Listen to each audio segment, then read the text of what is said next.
दोस्तों हक़ मौजूद। दोस्तों अॼु कोटड़ी रेलवे स्टेशन ते गुफ़्तगू कंदासीं।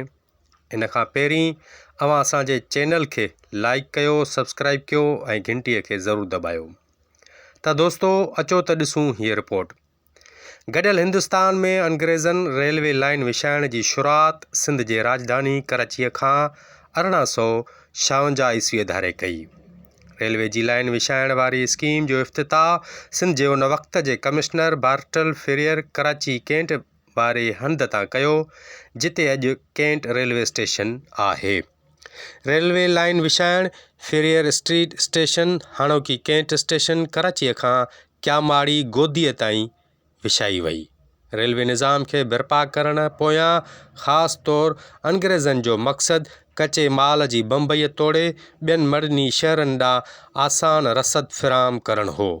उहा रेलवे लाइन विछाइजी पूरी थी त फेरियर जी बदिली थी वई ऐं हू साॻी रेलवे लाइन ज़रिए कराची खां क्यामाड़ीअ ताईं रेल में चढ़ी रवानो थियो। पोइ जहाज़ रस्ते बम्बई रवानो थी वियो। पहिरीं रेलवे पटड़ी जो इंजीनियर जॉन ब्रिटन हो। 1859 धारे फेरियर सिंध छॾी। उन खां पोइ साॻिए साल गिज़रिया बंदर ताईं लाइन विछाइण जो कमु बि मुकमल थियो।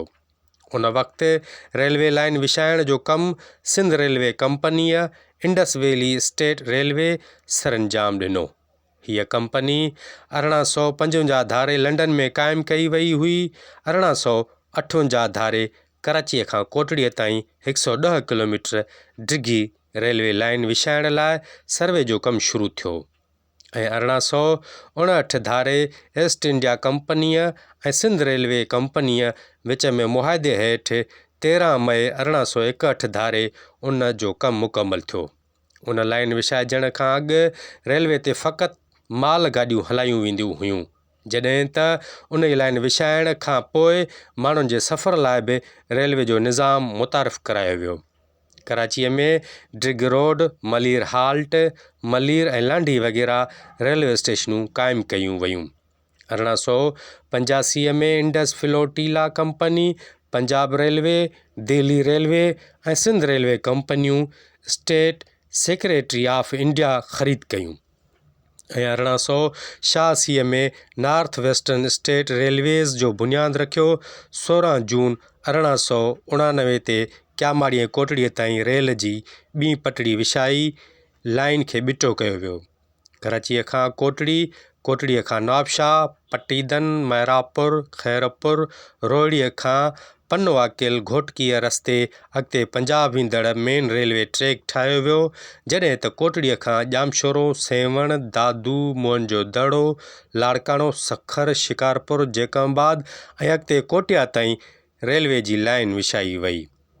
हैदराबाद खां हिकु रेलवे ट्रैक टंडोजाम, मीरपुर ख़ास खां अॻिते खोखरापा, राजस्थान ॾांहुं ऐं ॿियो हूसड़ीअ, टंडो, मोहम्मद खान, मातली, बदीन ताईं विछाई वई। अहिड़ी रियत डिगड़ी, टंडे जान मोहम्मद, झुॾे ऐं नवकोट ताईं पिणु रेलवे पटड़ी विछाई वई, जेका हाणे नाकारा थी ख़तमु थी वई आहे।